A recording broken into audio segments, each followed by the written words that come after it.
ladies and gentlemen, welcome back to the Rock Show with Connor Farrell. Today, our guest is Affaan. We're live right now. We're on stream. Cue intro.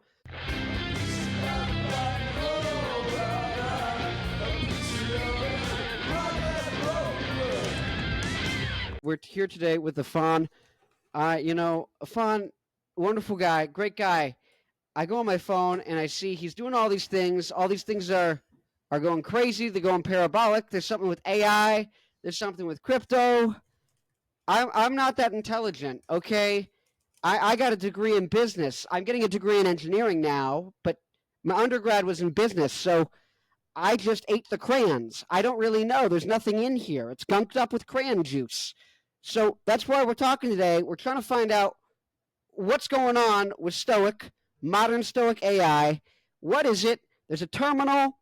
There's autonomous trading, agents, all these sorts of things. Affaan, what are you doing? And why should we care? All right, so getting some little bit of background. Right now, what we are working on, we just launched our very first beta iteration of our terminal a few days ago. The goal with that was to have a unified data feed pulling from multiple sources to have a big picture understanding of the markets and primarily targeted towards Solana traders since we built on the Solana blockchain for now. That is going to be more of a manual trading aspect for people to go off of that data in the terminal. The reasoning why we believe that the market needed something like this when there's plenty of terminals and plenty of data sources and plenty of trading tools around is that there's no one trading tool. You still have to pull up like 3 or 4 things at one time to be able to get a good picture. And we wanted it to be that it has the most important metrics needed that make up the primary bulk of information a user might make a trade off of without having too much noise. So we're trying to find the balance between having too much data and enough data. What we want to pair this with, and the secondary component, as of now, it's 2 products from Modern Stoic AI, is the autonomous trading AI. Eventually, this will be integrated within the terminal itself, so it will be part of the trading tool. How this differentiates us from our competitors is that there are a few competitors on the market for both the terminal side of things and also on the autonomous trading side of things. Autonomous trading one is very new. There's a few people there currently that just launched. Very buggy, not perfect. No one has a great solution out there yet, and no one has an all-in-one solution out there yet. So that's what we're trying to accomplish, to have both the manual trading and the autonomous no-code trading platform out soon. So for a total normie who's completely not initiated, why are people into trading in general? Like, just completely dumb it down. Go at my one brain cell, crayon eating. I got my pencils. Yeah. See, I didn't do the thing where I did this, and I go, I actually ate it. I eat these. I'm not kidding. None of this is performative. I literally eat these. You didn't see it. You didn't see it. Yeah, no, it absolutely disappeared. It's gone. I'm feeding it to him up there, big guy. Yeah. Let's see. Open up, Mr. Rock. Open up, Dwayne. Dwayne, I know you've got room. Okay, eat the plane. Let the train go into your mouth. I don't like where that went, but so why? Okay, so why Solana? And is Solana the dominant kind of platform that people are developing coins on? And then, let's go. Let's start with the normie question. Let's actually go full normie. What is crypto? Crypto is a decentralized form of currency where everything can be verified on the blockchain when it comes to security and when and where something was created. Unlike the Federal Reserve, which is hard to track where your dollars are coming from, there's also a fixed supply. So it is indeed a built-in scarcity that actually exists. You cannot inject more money into the system. Once all crypto of any type of crypto has been mined or has been fully created, then that's all there will be at that given moment. So, Um, quick question for the normies. So, crypto, that I get the basic of it. I've heard of these things called rugs. People yeah. rug pulling cryptos. If there's a fixed supply, right, like Bitcoin, then are all cryptos like that, or are some not like that? And then is a rug not inflating the supply, but rather people liquidating all of their holdings at one moment so it completely implodes? Is that the idea, or what is that? Yeah, so rugging has been around for quite a bit of time, and I think it's just getting worse and worse as time goes on because there are sophisticated ways to rug where it's almost undetectable by rug checking, and it's still possible for people to get rugged on a coin. And Well, that's not good. uh, the the idea with when Pump Fun was launched, which is a platform for meme coins built on Solana, was that it was meant to give everyone easy access to launch their own coin and also be in a relatively fair way so that it verified if you launched on Pump Fun, at the very least, it was verified that it's not a honeypot. So, everyone can sell the coin and stuff Oh, like that. The downside of this is because it enabled so many people to make coins with any skills. There was also another side of the community that was creating tools to help rug. So, with Pump Fun being a thing, even with a Pump Fun fair launch on Pump Fun, you can still get rugged on any Pump Fun coin. And that's because there's these tools that exist that essentially let people use maybe 50 to 100 wallets to buy up the majority of supply of the token. And you sometimes it's detectable. It's called bundling. Sometimes it's detectable by bundling checking box, which check to see how many transactions were made in the same time frame, which is assuming that the person bought 50% of the supply on 50 wallets. So it looks fairly distributed because it looks like 50 different people own 1% only. But in reality, they can press one button and all 50 wallets can dump the coin at the same time, which would instantly oh, rug the chart. Some of this is detectable by bundling bots, but there's now ways around even that where people slowly buy up the supply over time on 50 plus different wallets. And so it makes it even look like it was none of those wallets are related to each other at all. And this was completely fair, but it was also botted. So it is very difficult to identify rugs. Um, Now, I guess the easiest way would be, do you really trust the dev? Is it a legit maybe AI project, something like that? But even now with AI projects, there have been cases of people building full out technologies and still rugging the coin.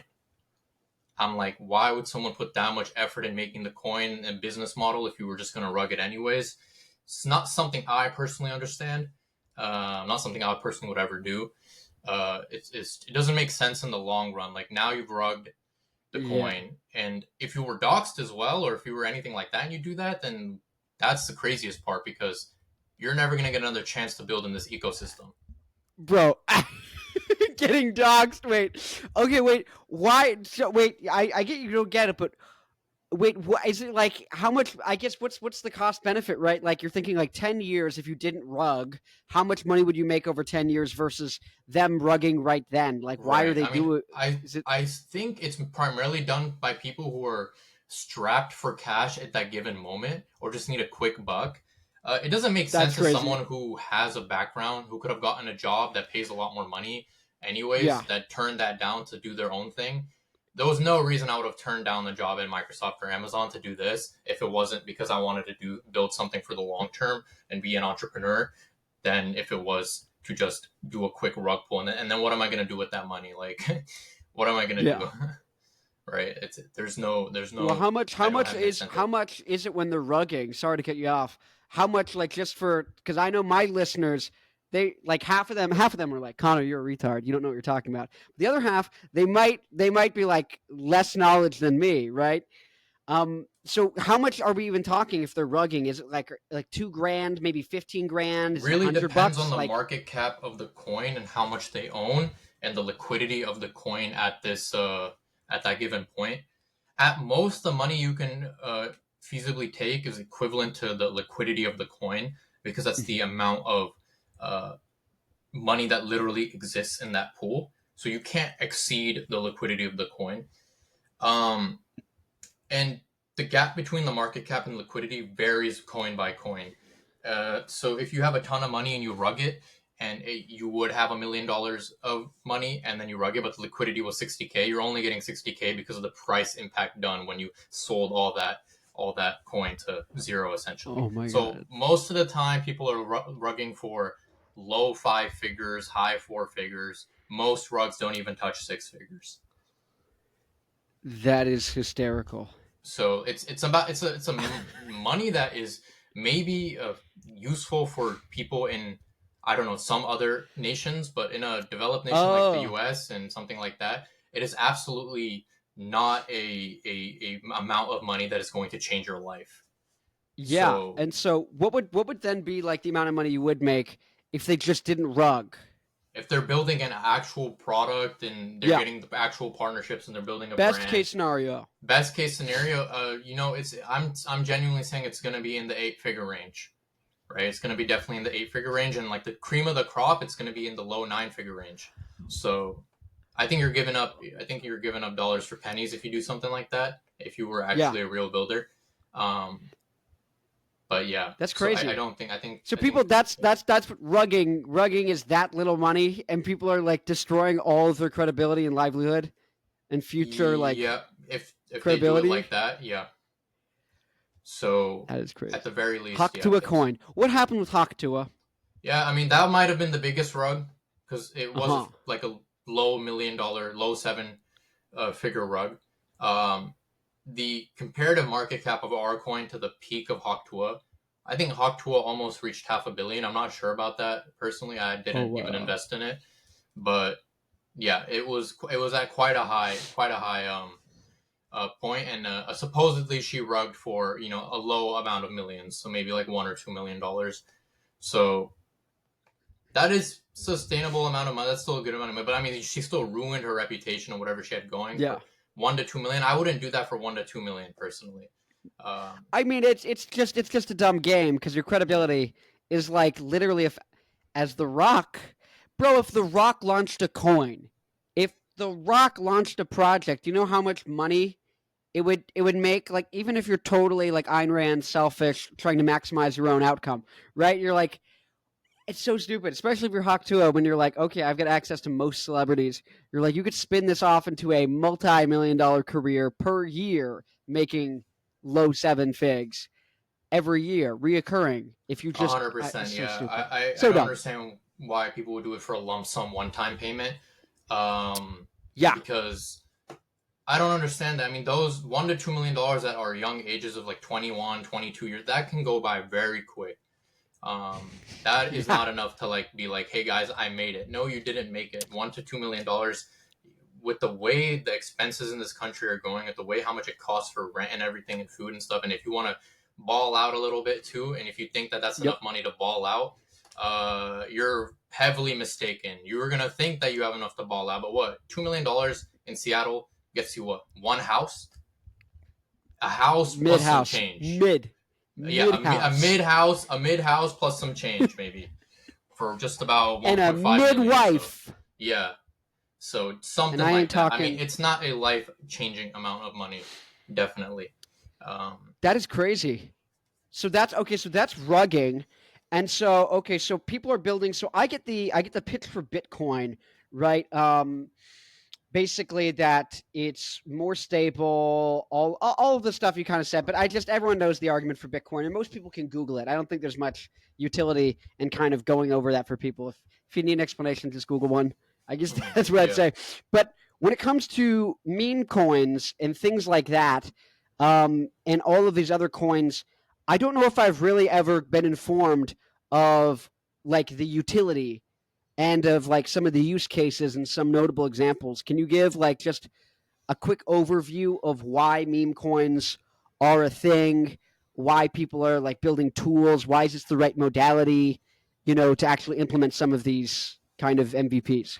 Yeah, so from my perspective, meme coins is pure speculation and Oh, very close to being gambling as a whole, and it really is just about people finding an alternative revenue, alternative stream of to make quick gains or super high percentage gains when their traditional means just don't um, work out.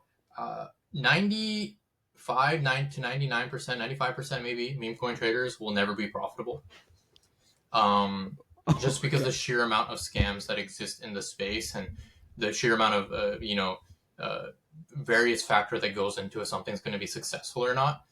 I think the meta changed a little bit with the AI Web3 integration because it made it so that people have a little bit more security and a little bit more thesis behind investing in something and then treat it more like an investment than like a gamble.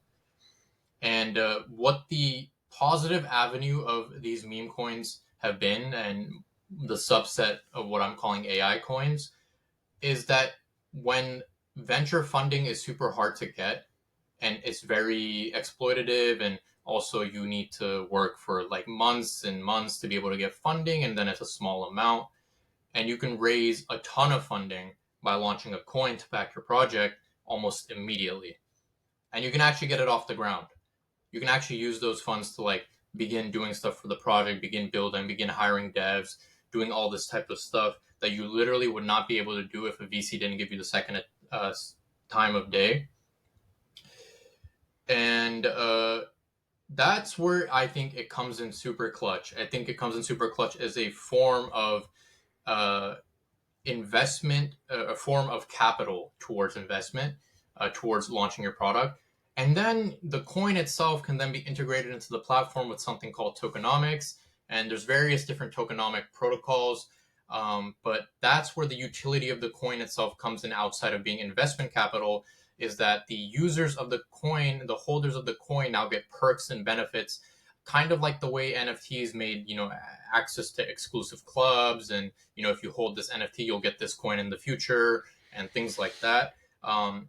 Currently, the tokenomics for Stoic is that you have special access to different channels in our Discord and things like that. And then once our full product is implemented, we'll use it to transact on fees on trading. We'll use it to as a gateway to deploy your own autonomous traders. Use it as an access to the data terminal, as a subscription cost or as a fixed cost. We haven't decided exactly perfectly how the tokenomics is, because it's something very critical and very much need the community's opinion on exactly how we should implement tokenomics, because it's a very sensitive topic when it comes to uh, protocols, and it's something that takes some time to do it right. And so you don't want to do it wrong 100%. That's one important thing. You want to do it right, because tokenomics might be one of the most crucial points of a project when it gets to its later stages. I'm talking like 300, 400, 500 million, maybe even a billion, 2 billion market cap. Is that once it gets to that stage, the tokenomics are going to be super important, as to um, why people should continue to hold it from that point on. Even some of these big 1 to 2 billion coins don't actually have tokenomics implemented yet. They've still been thinking about what the perfect way is to do tokenomics. For example, AI16Z, I'm a holder of some of their things, and the most utility so far I've had out of that is just being a partner for AI16Z and being able to have access to those channels and everything like that, which is good utility for my use cases for networking and building a brand, and it's definitely helped me get to where I am. But there's definitely more to tokenomics that they haven't implemented, that in the higher circles of AI16Z, they've been working on trying to get this right and done perfectly the first time, so you don't have to redo it. Okay, let me give you an off the ball question. So I've been thinking of this idea of so I'm my whole thing here on the rock show is trying to figure out like, okay, how do I bring back rock? Because 48% of Americans, their number one genre of music is rock and roll, but there's a mismatch between basically supply and demand. There's lots and lots of demand, and then there's a flood of people on the internet making music, but it's just like the actual mechanism through which people who are making stuff and the people who want to find that stuff, there's no elegant solution really yet. People on Spotify are like, oh, yes. Like some people think like, oh, the algorithm finds everything for everyone and you're a special snowflake with your exact thing. It's like, no, it just looks at trends. It's like, Mm. okay, people are liking this. Let me push it to everyone else who likes anything vaguely similar. And so you get, and then things go viral on TikTok and it's social contagion. And, it's kind of, I guess that's maybe a little dramatic, but you've got all these mechanisms. And kind of part of me was like, okay, it seems like, one model you could say that might be mirrored eventually, you could say, is an inevitability. I think it might be. I'm not certain yet, but it's this idea that comedy went from having basically big corporations, much like Mm. record labels and rock music and just music in general. But you'd have these big corporations make sitcoms, and all the comedians would Right. fight at the local clubs to get a sitcom. And then from there, because that'd be the goal. And so people would compete, get the record label, yada yada. That's the goal. But then it was like, okay, it's independent because it's too much of a liability. And in rock, it's we don't make money off the CDs anymore. It's free on the internet, right? And so people aren't going to pay for the music, but they might invest in you as a person, right? If they believe in the mission of your project, right? They might be like, oh, I want to buy in. So originally, I had an idea that so to finish that is that comedians then realized, wait a minute, we could build the audience through a podcast, and that would help us sell tickets a little bit, but really it would give us a monetizable platform and a way to build a community. And we can now I can make 100K a year off my podcast, whatever, 20,000 views twice a week, only an hour. And so if you go the Joe Rogan way and you do like a lot, or if you just do longer hours, it's even less views, maybe 8,000, 6,000 an episode.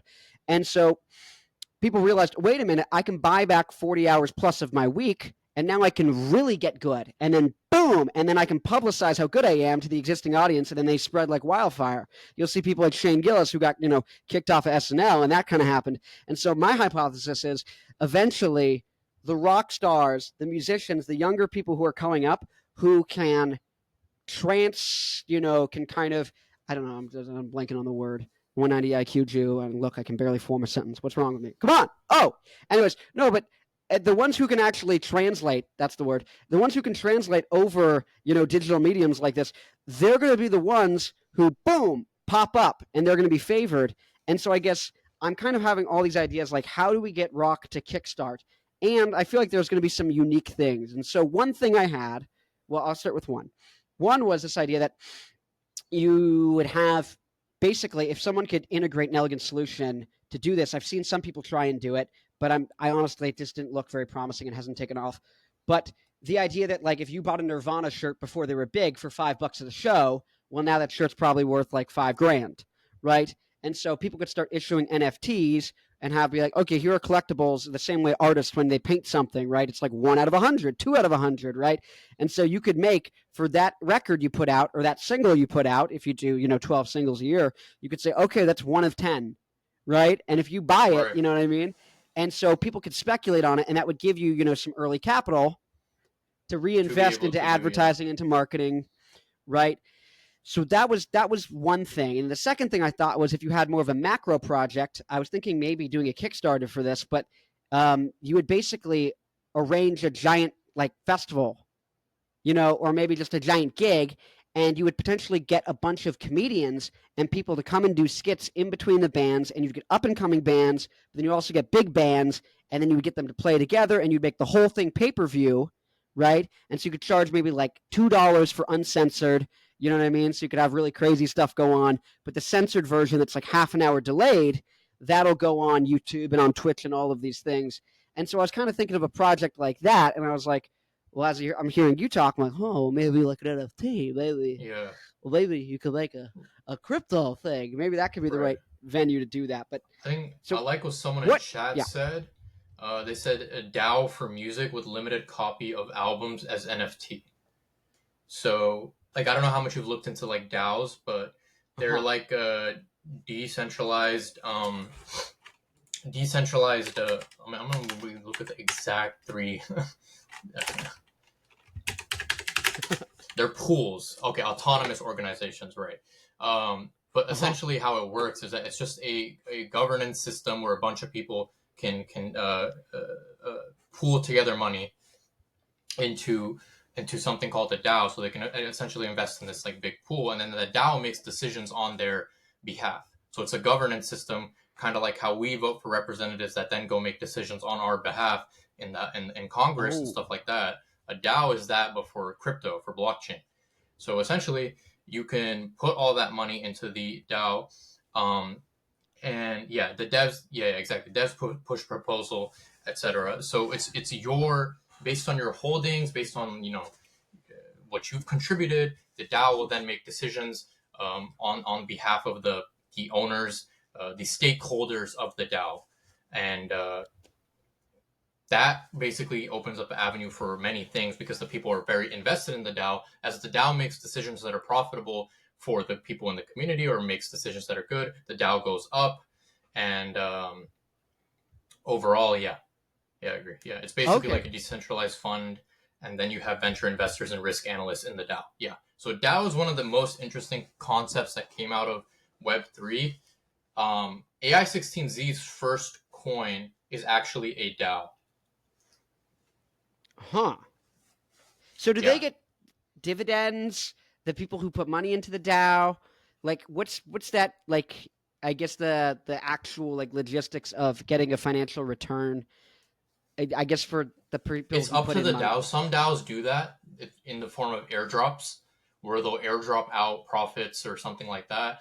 Other DAOs, you're just an investor alone, where what decisions the DAO makes with your money, if it makes money on that money, then the value of the DAO as a whole goes up, so your stake in the DAO goes up. Oh, and you can okay, got it, got it. It's like a stock. You can sell it, right? Yeah, Okay, so it's the exact same. Oh, okay. Wow. Okay, that's a cool idea. yeah, and there's DAOs Dang. for Well, various different things. So well, that's I guess something that what are some notable ones that people should check out? the one that I can talk about is AI16Z. AI16Z's original is just a venture capital DAO. So essentially, the AI16Z AI agent makes decisions on uh, what things it should invest in, like other cryptos and other things like that.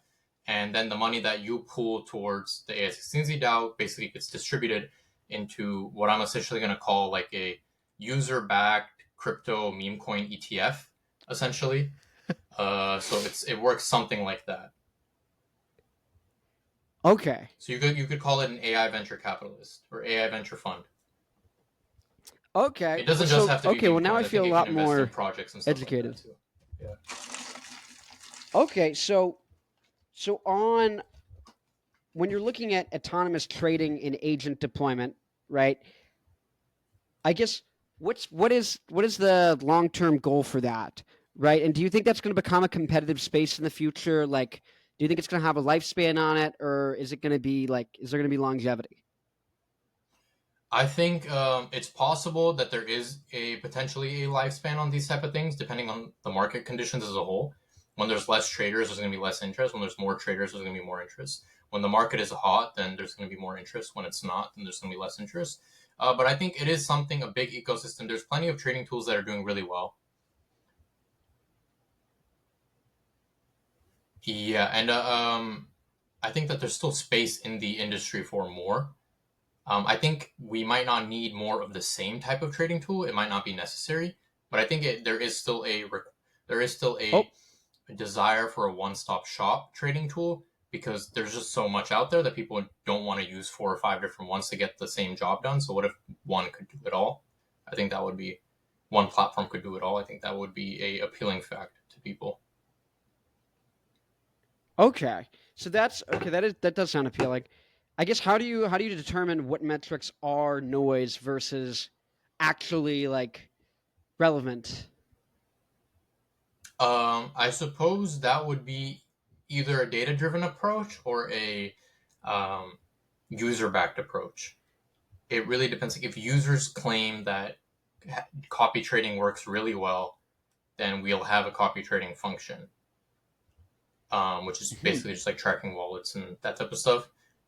And if users claim that a that we want to see we want to have uh, holder metrics, then that's a very useful thing to have, because then it essentially uh, confirms the relative safety of a coin. So Oh, okay. things that are valuable, and I think it needs to be diverse so the information streams are not overlapping each other. I think we have one information stream for price, one for what I'm going to call safety or security, trust index or something like that, one for a market cap, liquidity, overall metrics, and then one for social media interest, something like that. Ah. Social media. So, what has been the role of social media in kind of the meme coin? I guess not meme coin. I guess crypto was really what I mean to say. What has been the role of social media in the overall, space of crypto over the last couple of years, and how has that evolved? When do you think it really kicked off and became relevant, and became like a big factor? And do you think it'll always be a big factor? Do you think it'll become more of a factor? Like, what was that evolution, and what do you predict? I think this has always been X/Twitter has kind of been the birthplace for a lot of crypto Web3 stuff, and people outside of that, even now in 2025, now we're in, don't have an idea or knowledge of the space as well as if they did on Twitter. Even though I would say post 2021 cycle, it became very mainstream. But I remember being on crypto Twitter back in 2016, 2017, and that plus Discord was the main source of information for these things. And didn't see it much on Instagram or at that time I think TikTok was new. But in 2021, it branched out to TikTok as well. There became a community on TikTok that would talk about these things. So it started branching out a little bit, and I think we've gotten to the point where it's slowly having niches across multiple platforms. But the first source of information is still going to be on X for the majority of things. Uh huh. And so I guess is audience engagement and interaction and kind of like how much people are talking about it, is that an indicator of, I guess, growth of a coin? Is it kind of the viability and the longevity? You know what I mean? I I guess think what kind of things does that organic, add? yeah, I think organic growth. I think if there was a way to distinguish between organic and paid for growth, Oh, uh, it would be that would be the most important metric, because social media is a tool that a lot of people use right now to see what's trending and what's going on. But it's hard to discern whether something was done through KOL or key opinion leader marketing calls, purely pushed a narrative that was pushed and paid for, or if a narrative is uh, or if a narrative is organically pushed. If it's an organically pushed narrative with real utility, real use case, and that didn't dabble in KOL marketing, that didn't dabble in undercover deals, that didn't dabble in those type of things, then I think organic growth where you didn't have to pay anyone or anything like that. If people see that, then it's going to be like one of those big things where it's like, okay, this is something we can invest in. It's hard to discern that though. There are some KOLs who are notorious for doing paid promotions and rugging their followers and stuff like that still exist, and there are some KOLs that don't do that at all. Um, so if there was a list that would break crypto Twitter into trustworthy and not trustworthy, I think a tool that would be able to put people in buckets like that, where Mr. Frog rugs his followers, put Mr. Frog in the not trustworthy category. Um, Likes doesn't do paid calls, put likes in the trustworthy category. Um, that type of stuff. I'm giving out examples. So uh, that would be kind of like a way to make the social media a little bit more clean, a little bit more condensed, and something we might think of doing. But it would require manual effort to put people on this whitelist and blacklist, essentially, to put them in those buckets of trustworthy scale or not trustworthy scale. Um, so, for example, public figures that have better reputation that don't really chill. People like you maybe Thread guy, maybe like some of these KOLs that don't exactly um, uh, engage in soliciting other people's coins and stuff like that versus people who came up this way by trading and soliciting other coins and shilling stuff. I think though that was the differentiating, putting those into buckets might be a very important factor for filtering social media. Okay, so you got the buckets, and now I'm starting to get a more of a picture of kind of the overall kind of approach. And now it gets the utility, right? So my original question was signal versus noise, right? What metrics are relevant? What's kind of just noise? And so when you're talking about all these features, the next logical question is, what's the timeline, right? Mm-hmm. What do you see being the way that you gauge how fast you move to implement these things and develop them? And like what is that kind of process, going to be like for Stoic? Yeah, so our goal is we still want to be that company that ships out as fast as they can. Um, I think we're going to take a little bit more of a conservative approach where we ship fast to our local community, let them try out, and then once they try it out, um, and ask and be like, "Hey guys, we should not release this yet," you know. Then we'll let them make suggestions. We'll keep working on it, and then we'll release it. I think now that we have a community, we can at least do releases to our community itself first.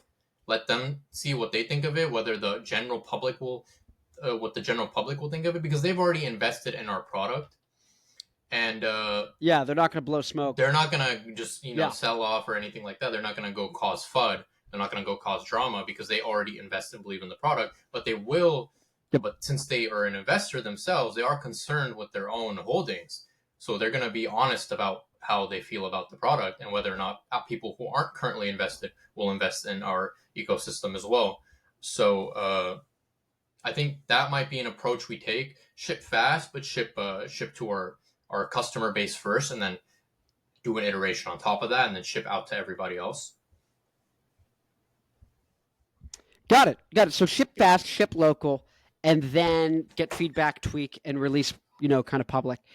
Huh. Okay. So what was the origin of Stoic? What kind of like got you thinking this is the project? And then have you been involved with a bunch of projects before this? Or was this like the first thing where you were like, this is what's happening? I was involved just as a developer, as someone in the scene to help build projects.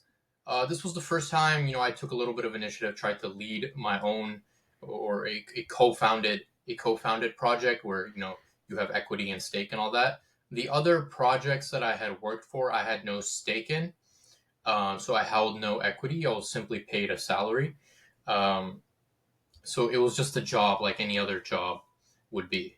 Um, so I think that's the difference between this project and any of the other projects people have claimed I've worked on or that I have worked on. Um, so I think that's like the main difference between the two. Yeah. And so why did you guys start? Why did you guys co-found Stoic? In the beginning, it was a just as a one other a gig that I was taking. But then I kind of meshed well with the my co-founder at the time, and I thought it'd be good to take it off to a new scale. And it also happened to be the one original stream that I did when I was building it that blew up, which then made it so that I would have to push one narrative, push one thing at a time. And so that's like what I would be pushing. And I was like, okay, well, if I'm going to push this thing, this is the thing that blew up, this is the thing we need to work on, then I need to focus all my energy on this thing. So I need to have a stake in this now. I need to have a proper stake in Got this. I it. need to have proper footing in this. I need to make this my project. And so from there, that's kind of how it started and then moving forward. So what's the immediate Like, what's the next goal, right? What's the goal this week? What's the goal tonight? What's the goal this month? What does it look Right. like in the immediate term? Immediate goal is to get a very polished or semi-polished version. We don't want to make the same mistakes or any mistakes as we might have in our first MVP. We want to release a polished trader with all the functionality that people would expect out of a trader. So we will not set any harsh deadlines, but since we've expanded our team and they're getting familiar with the code base, we will hopefully be able to get something out done fast this week, ideally, while the intention is still on us, because the more we release while the intention is on us, the more the community will get behind us. So our goal is still to release as fast as we possibly can with anyone working on the team. That's still the goal. As to a hard deadline, we don't have a hard deadline on this yet. We were running into a lot of problems to get this done right and correctly. It's a lot harder than people make it out to be. Some platforms have done it, but even they have launched before doing it right or doing it that perfectly. So yeah, that's about it, to be honest. So no hard deadlines, fastest ship possible. Still, we'll try to get that out this week. I think it's smart to have um, um, it's smart to have like deadlines or small iterations. So last week we had our terminal MVP, and then this week we implemented some more bug fixes to our terminal and additional features. And ideally, the best case scenario would be that we get the functional agent out for visibility out this week. And if that's possible, that's best case scenario. Worst case scenario, it takes an extra week. Best case scenario, we get it out this week. So Exciting. yeah. Man, okay, well, so pioneering, do you think that's the appropriate term for what you've done here? I think the media aspect of it is definitely very pioneering. I think the transparency of the whole process of development, of how difficult or easy or whatever you want to call it is a transparent development. I think this brings a lot of attention, and it also changes the space that this will become the new norm for people to take things seriously. They need to see that the founders are taking it seriously. So 100%, I think that this is a shift in the meta. I think we've kind of solidified that this is going to be a shift in the meta, and slowly people are probably going to start adopting this style of things as we take off. And I'm definitely very happy to say that we were essentially the first movers of this meta that are pushing this meta, and that hopefully the community will remember us, even if we're not the biggest. But ideally, this is definitely like a good push to the space to be able to do things live on stream and transparently. And no, I'm like smiling because that's my whole goal here with doing the rock podcast thing is like, Mm-hmm. I'm like, I don't have to be the best. I don't have to be the most entertaining. I don't have to make the best music. Like, you don't have to think I'm the best singer, the best guitarist. No, I think I'm the best. Of course, I got it. If I don't think I'm the best, then what the hell am I doing here? But Right. like, I'm just like, but I want to like show everyone this can be done because that's the way I feel about a lot of this stuff. Is like, if you can just break down the dam, show the new meta, like that's when it's like when you change the paradigm. It's like, dude, that's I mean that's the most exciting, but also like that's when stuff happens because nothing like as much as I pull myself up by bootstraps all by myself. It's like I get the sentiment and I love it, peace, love, and rock and roll. But like the whole at the end of the day, it's community. You need a bunch of people. You need a lot of people. You need people pushing. You need everyone kind of pulling and doing things and like starting. You need things grassroots. You need things all kind of being pitched in decentralized. I mean, I'm talking to a crypto guy here, right? Like you need everything kind of decentralized coming up and sprouting up. But how do you kind of like how do you rally people? How do you show them it can be done? How do you inspire people? Right. And so I guess it's kind of weird in a way. I never thought of myself as like set out to inspire, but I guess if I have to put it down, it's actually kind of like literally my goal is to inspire other people to do this. Right. Because I'm Right. like, I don't have to be the best of this. I don't have to be the best of this. That's hard. It's really Yeah, yeah. hard. It's Okay. incredibly difficult to do something like that. I completely agree. I think it's more about perception and Yeah. transparency, but you do not need to be the absolute best developer to go on live stream and start developing. Um, Yeah. I'm sure that if there was somebody with 30 plus more years of experience than me, they would be a much better developer than I am. But you know, it's really just about the fact that you just go and you at least try to do something. Yeah. Honestly, no, but it's like so many people don't. Like Yeah, most of people is not trying things.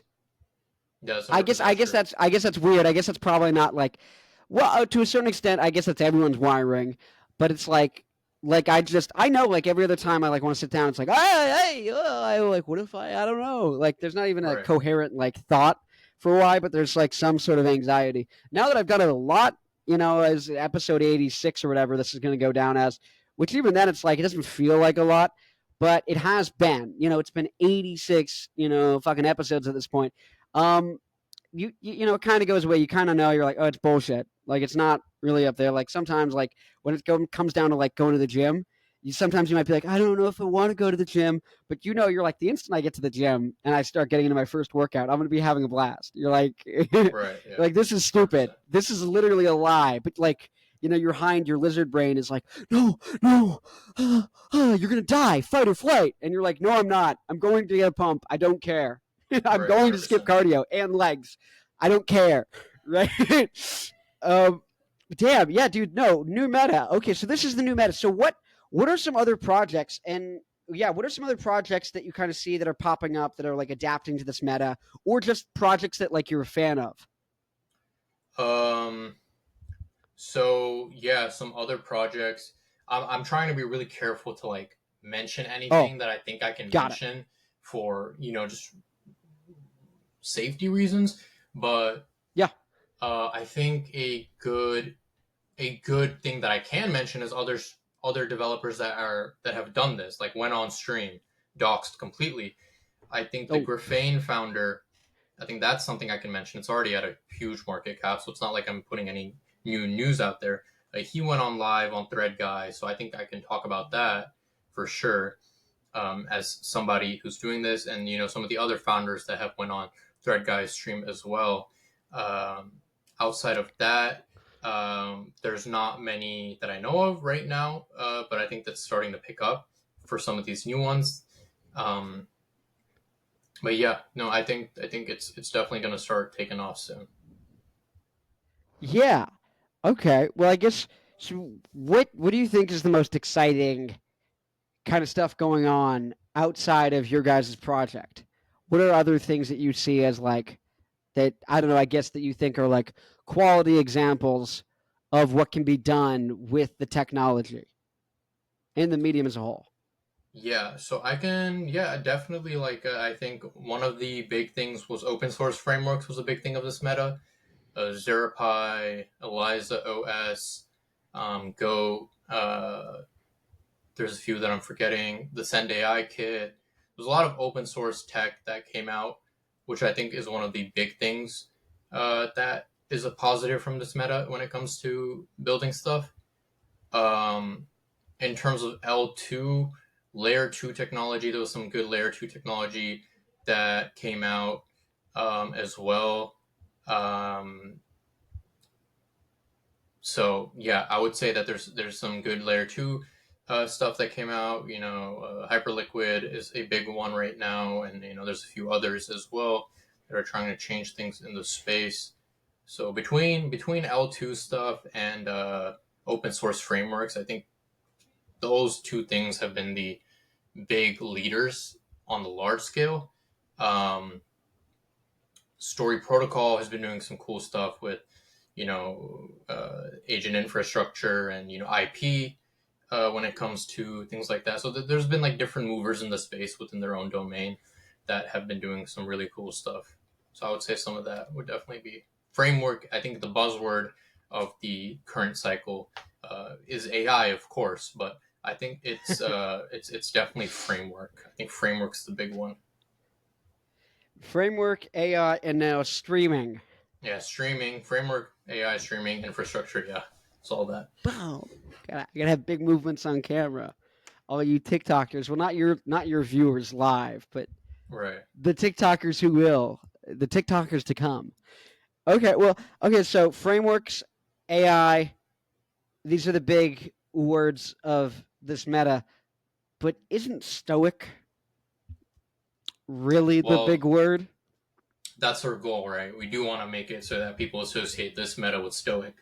Um, and we'll see. That's a large task, but Yeah. I think we have, at the very least, we do have the perseverance, the dedication, and uh, the power of being the first mover of a meta to to go off of this. Um, so I think it definitely could. I think the sky's the. I mean, sky's not even the limit, right? We're aiming for somewhere that no one has ever touched before. So the goal is to take it as far as possible. Like I don't want to just. I want to be able to make a proper name for myself, right? Not something Yeah. that becomes forgotten after a bit. It needs to be something that made a huge difference on the space where people are like, "Wow, you're the person who made this." Okay, no way. Like it's one of those things. Yeah. Um, and we've taken it quite far already in terms of attention and everything.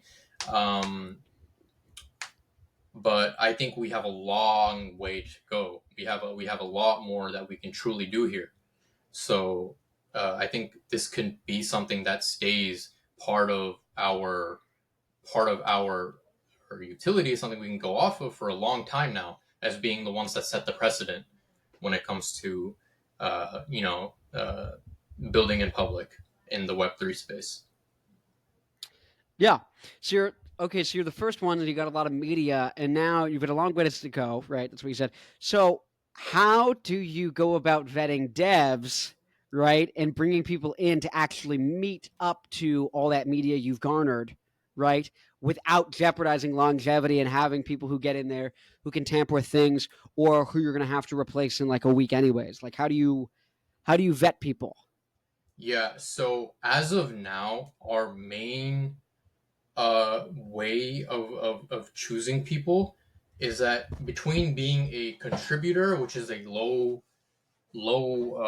commitment low commitment job that still requires um, a screening process. And my current screening process is largely split between online people that are well established in the game for quite some time now. Members of my AI16Z circle that I know wouldn't hurt anyone else in AI16Z, and IRL, because that's the bare bones of it all. So between those three, that's kind of where the majority of the devs will come from. I've made it so that other people can reach out to me. I review their resumes, yada yada, and if it gets past my screening process, they've shown proper work, and I have their LinkedIn, and they've done all this stuff like that. I can trust them. That like maybe they worked at a big name company like Google or Amazon, and they're well known, they're well connected. Those are all things that can add transparency. But if it's like a no name, you know, anon dev, it becomes really hard for me to trust them unless they've been working on something for a long time without doing anything like rugging or anything like that. So you don't want any sussy anons, if I had Yeah, to put it in the tic-tacker lingo. yeah. Uh, okay, so yeah, so well-established online, IRL, and then resumes and big corporations. So kind of appeals to authority. It sounds like you're really establishment here, Affaan. I thought you were Yeah, crypto, Mr. Decentralized. What's wrong it's with the the, you? the, Come on, the, dude. the thing about appealing to authority is that it's also a trust factor to see that you can appeal to authority and to be Yeah, able to follow and play within a rules framework. Not saying that that's not necessarily there's things you want to be protected from for your own privacy, but it also then opens you up to being able to accept people that are looking to cause damage because they don't have to follow any rules. So you get both sides of the coin there. got it. Okay, so longevity. Yeah. Where do you see things going for the year? We talked on the short run, but like 5, 10 year goals. What's that spectrum? Everything moves so far in this space that it feels like a 5 or 10. Someone showed up behind me. a 5 or 10 um, year plan almost seems like not something you can prep for when things change so quick Yeah. in the space, and something that will be determined uh, as time gets closer to those deadlines, just because of how fast technology is moving. I mean, we were on the brink of AGI, and we have no idea. No one has a good prediction on how exactly that will change what we're doing. So, I for a 5, 10 year, I honestly don't know where we will be at. We can only make our timeline, maybe 6 months, looking about 6 months ahead, or looking at this bull cycle, or looking at, within terms of reasonable, where we have a reasonable idea on what the narrative will be. Huh. Okay. Hmm. Oh, fun one, fun one, fun one. Why is it named Stoic? I think it's a a good name, and What's in the name? I I think Shakespeare. Stoic. I think Stoic is just I think there's just a level of accessibility to people. It represents something. Uh, it represents something, stable. It represents a theology, or I guess a way of thinking that's incredibly appealing to people in this type of space, in this meta. Um, it sounds safe almost. Yeah. So in a way, it sounds like it meets all those criteria for something that has longevity, something that has a while to stay. I think it is an amazing name for something on this blockchain, with the type of narrative that we've pushed.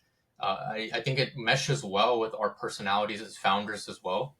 Perseverance, I think we all kind of embody stoicism to some degree when it comes to like the way that we live our lives. I think it kind of embodies that pretty well. Um, so I think it's something that is very acceptable within the community. I think it's something that is very uh, people would not have a hard time to invest or accept something like that.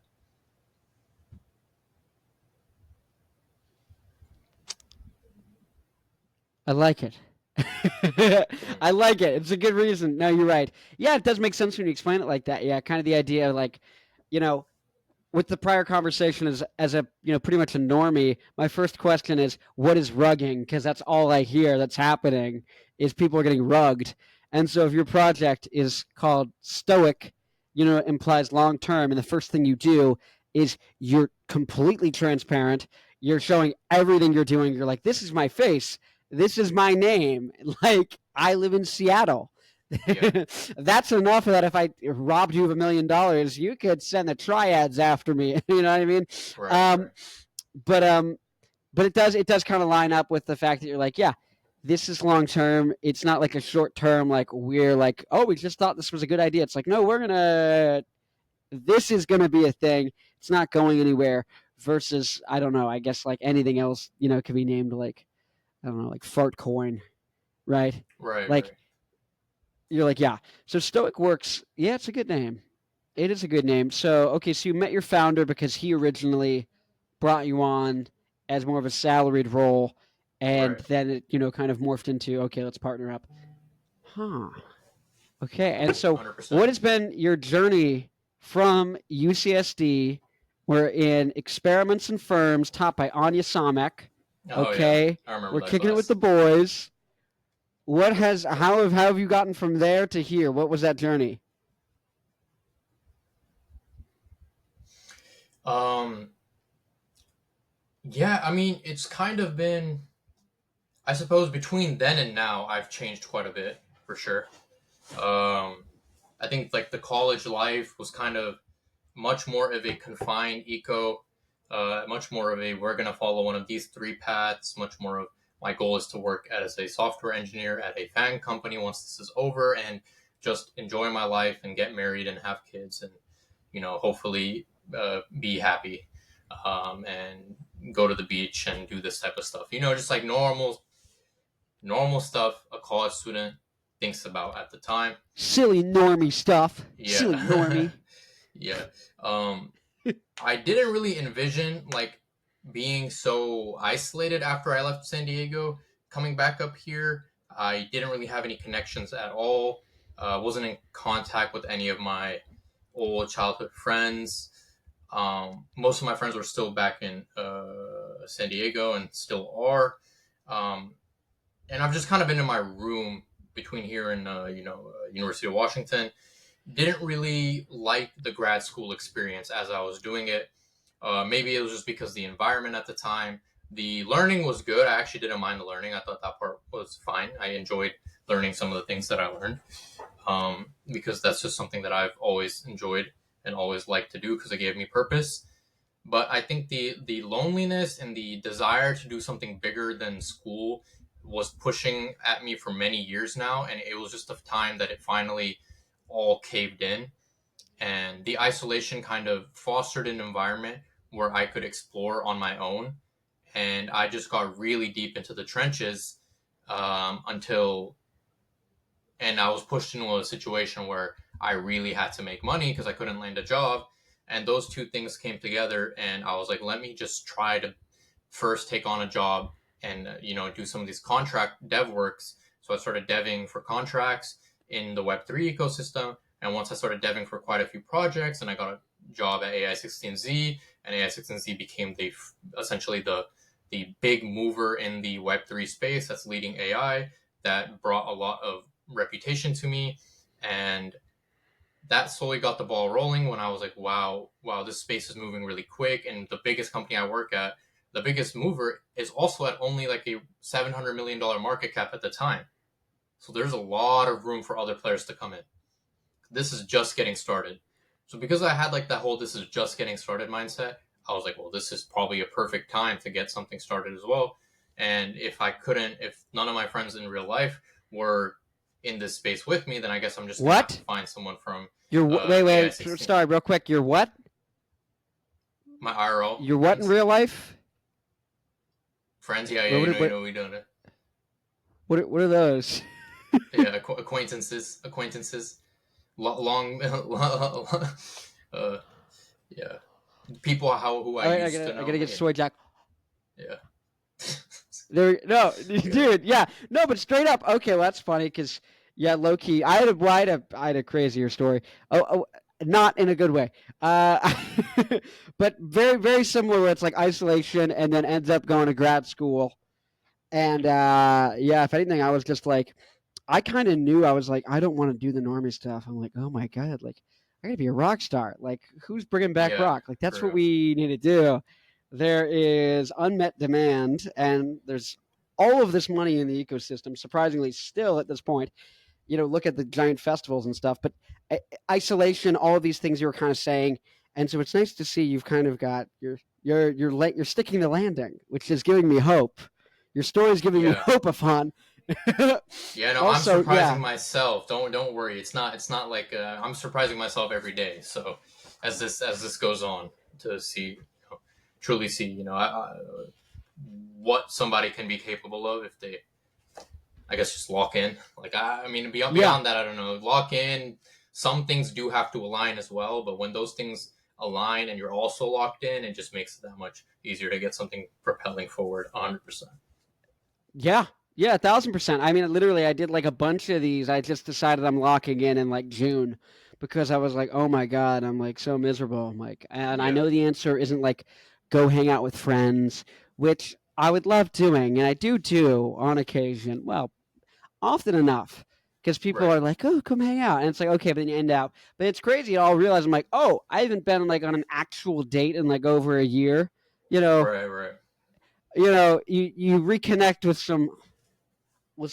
some ladies here and there, but Right. like I haven't Not actually something like I've done in been a while, on. but yes. I've never. Yeah, that's what I'm saying. Yeah, it's like I'm like, oh, me and what income?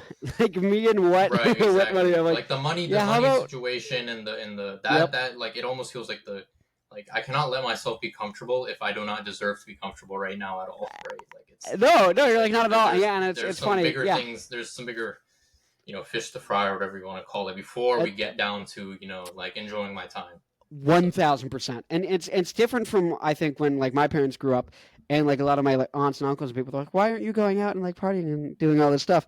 I'm sitting here. I'm like, I'm like, because I can actually make it happen now. I don't have to wait until I've Right. gone through school and then worked a job 10 years or gone through medical school. It's like, oh no, I can do all of it right now. Like, I can Right. just email all of the big guests and then I'm talking to them.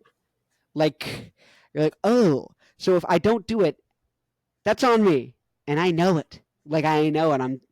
I don't have to, actually have a 190 IQ to be like kind of like rotted and festered at, kind of like going in my head, like, you're not doing it. You're not doing it. Like, huh.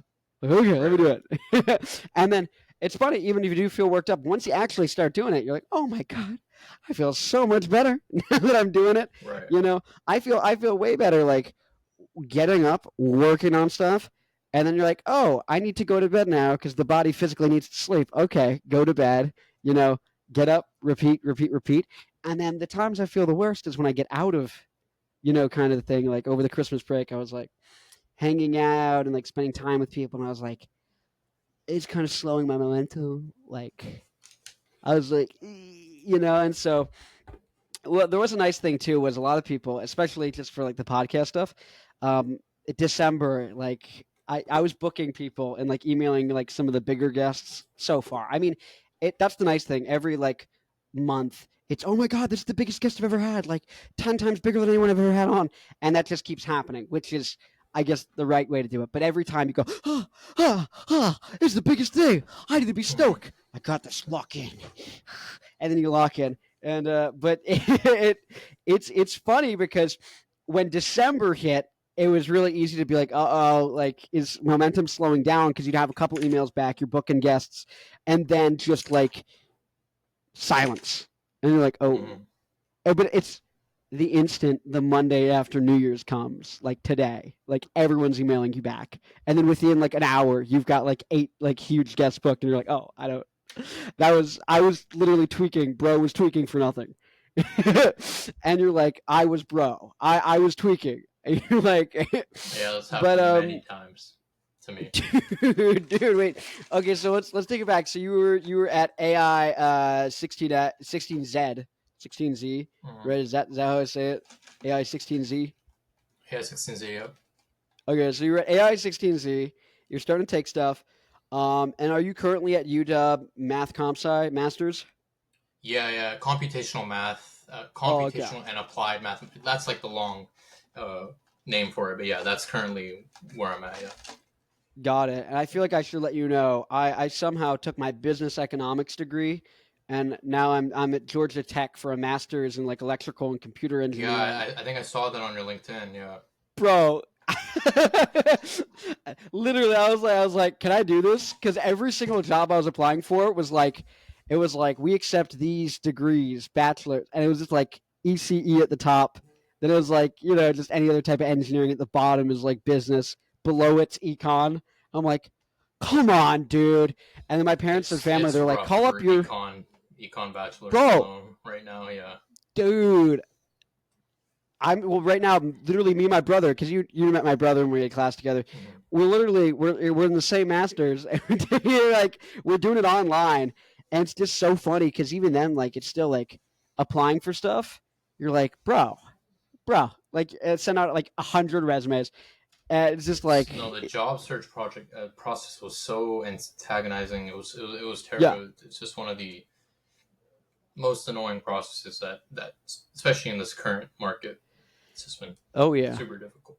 Well, I mean, if the hopefully the podcast starts taking off within the next Right. No, then you couple won't really weeks, have but to if worry not, about that anymore. I was gonna say I'm gonna be steakhouse maxing in La Jolla. I'm gonna be Yeah. Right. going. I'm Hey, gonna at be least you're in La waiter Jolla. I'm in maxing. rainy Seattle still, so Yeah, yeah. Hey, dude, it's pretty nice here. Can't lie yeah. about that. But no, dude. Okay, so Seattle. Wait, how is Seattle? I visited the Oregon coast, and I want to say was in the inside of Oregon. Like when we got to Eugene, I was like, this is awful. This is like almost as Right. bad as Arizona where I grew up. But then when I got Right. to the Right. coast, I was like, oh, I'm Batman. This is Right. beautiful. I'm like locked in. I was like, get me a guitar, get me a bunch of reproductive age women. I'm going to be politically correct there. But get me a bunch of reproductive age women, get me a bunch of music equipment, get me people to jam out. Let's get a big cabin. Bro, I could stay there forever. Well, then I got to go on tour. But until then, I could stay there forever. It was so beautiful. So is Seattle like that? Is it like the Oregon Coast, or is it like Eugene? Or is it like La Jolla? It's like the Oregon coast. It's the Pacific Northwest. Like it's the Puget Sound area. It's more like the Oregon coast. I would say.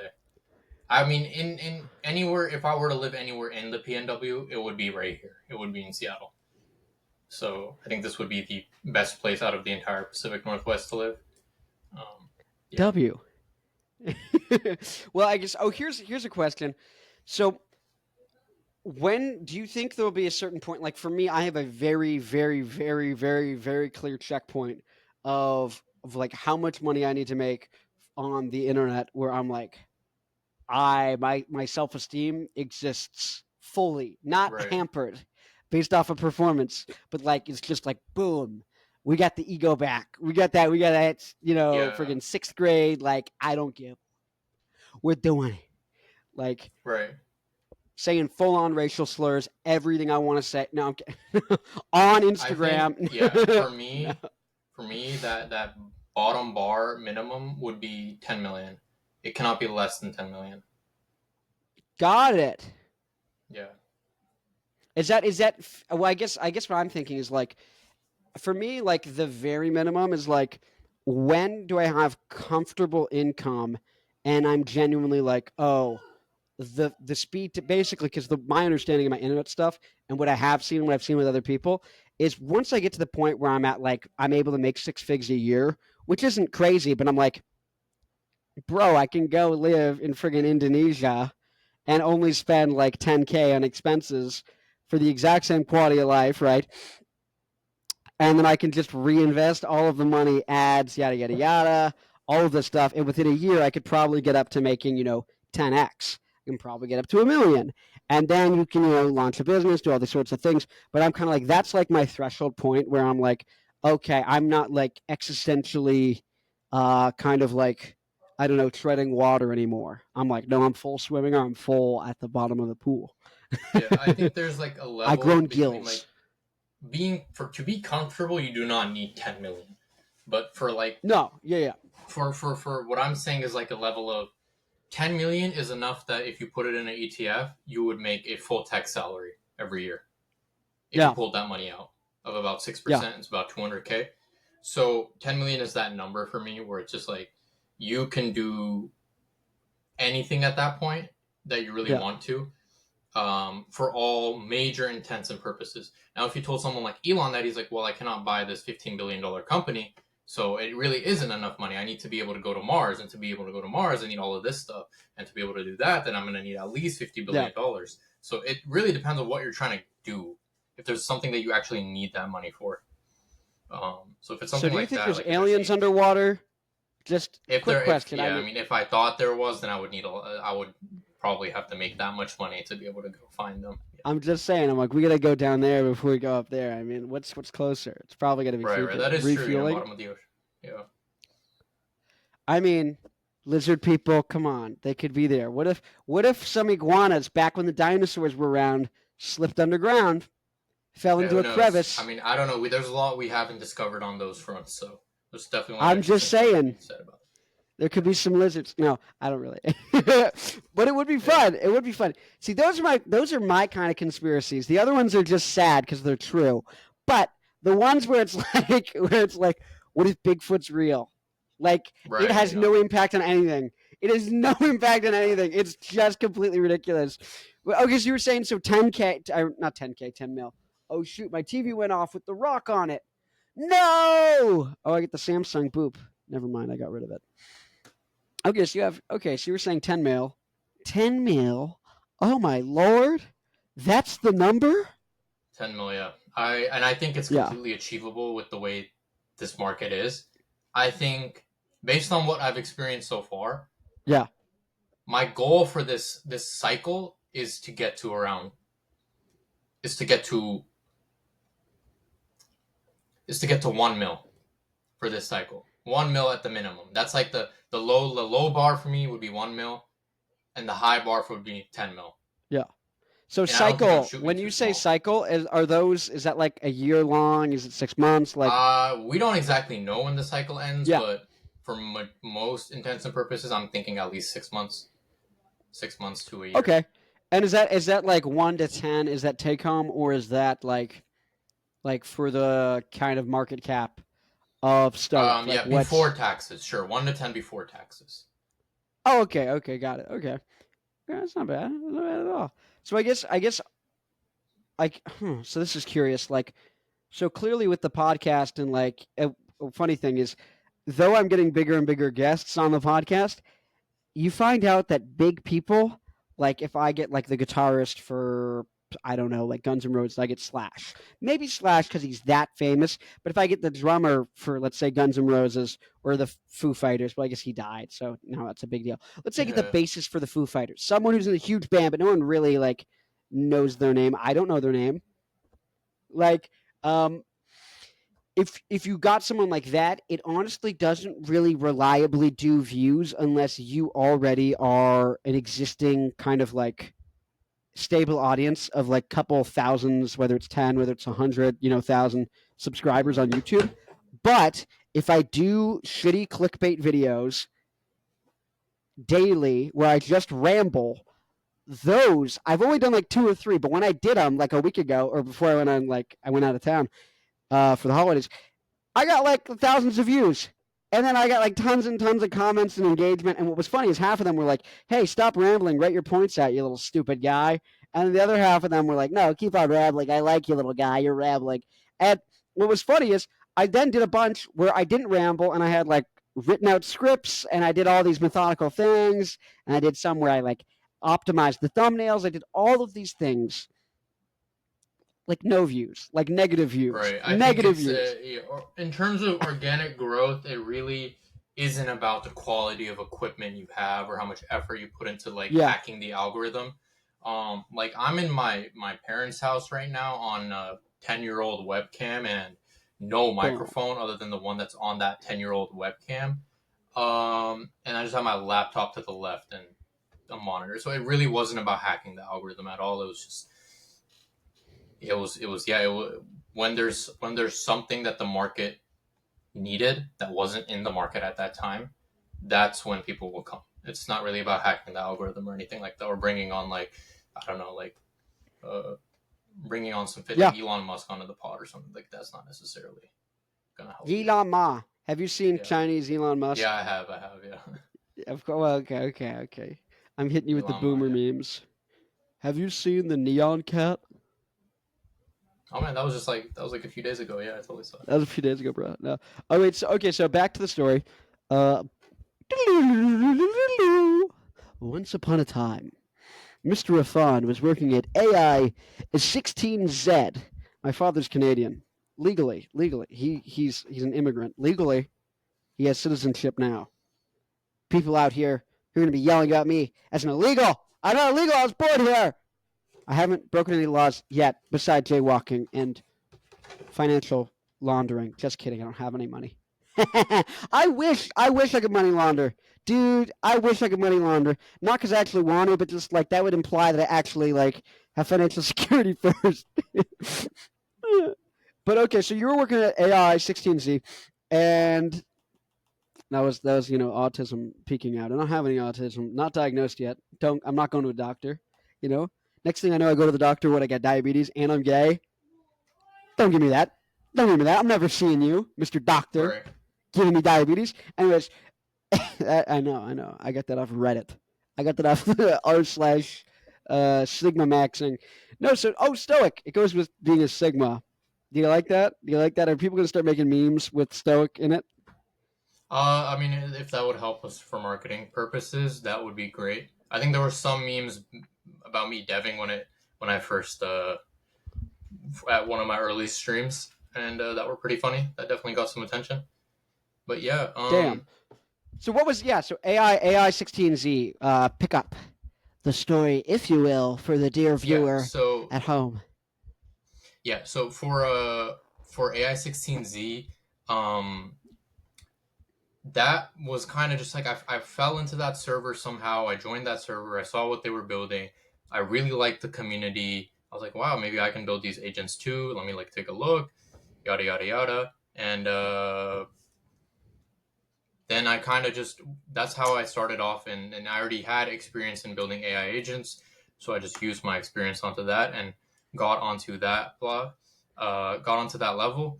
Um, so yeah, I think that's kind of like about the whole story. I think we covered a decent amount. Yeah. I want to kind of pivot into the dev segment now for the stream, to get the product, because we're really on that tight deadline. We got to get that product out very soon. But it was super great, to do this pod with you. I think we did a good, like, an hour and a half, 2 hours. Yeah. We got an hour 20. Okay, great. Yeah, I think that was solid. Really appreciate you hosting this for us, and having someone else to talk with on stream besides me and the code base and Cat. Claude 3.5 Sonnet helping me code. But And your yeah, cat. no, it's been Don't great. forget the And my cat. cat. Oh yeah, and my cat too. Powered by Kitty. Yeah, powered by the best Wow. of cat food. Yeah. Yeah, I get it. All right. Okay. If you want to Yeah. throw in your at into our chat so that we have that, and I'll also, like, once I'm done with the stream, then I'll also, like, do a stream summary at the end of the streams where I'll just tag everyone in the stream, and like summarize what we did. So I'll be like, hey, part one of the stream, podcast with discussed. If you want to give me some like yourself something that Synopsis. like a synopsis, you can Something do that. like that. You can just text me that on Insta or something. And so for the tweet, and then I just usually try to keep it within like the 180. Part one, yada yada, podcast with this from 0 to 1 hour 30 minutes, and part two, crack dev team bringing on new devs, building out our agent. So we'll do something like that. I'll get that tweet out once the stream is over. Hell yeah. Sweet. Yeah. Well, I'll make sure to get that to you. Yeah, I appreciate you coming on. It's great getting to talk to you. And everyone, well, I guess everyone of my viewers, let me sign off. Guys, go check him out. Affaan, where can the lovely people on the Rock Show at Connor Farrell, where can the lovely people find you? You can find me mainly on X/Twitter at the handle is Affaan Mustafa, AFFAAN MUSTAFA. Okay, and then should people find Stoic? Yeah, How would they Stoic find it? is Modern Stoic AI on X/Twitter. Okay, Modern Stoic AI, awesome. Okay, well, sweet. Well, yeah, thank you for coming on. If you guys want to find me, stream people, my name's Connor O'Farrell. I have a band called Black Licorice. We make music, kind of, think Arctic Monkeys, maybe Weezer, White Stripes, maybe The Strokes, that kind of thing. But, a little Nirvana, get a little yelly, get a little screamy in there. Anyways, lots of great stuff. And then this is the Rock Show with Connor Farrell. Anyone who's interesting to talk to. So if you like listening to Affaan, you like listening to me, anything like that, check it out. And but in general, the mission is to bring back rock and kind of pioneer things. One pioneer to another. That's kind of the idea. And yeah, so thanks for watching. Like, subscribe, share this with a friend. If you do, I'll give you 18 free kisses on the forehead, platonic. Totally platonic. Anyways, yep. Thank you for watching. We'll see you guys in the next one. Peace. Thank you.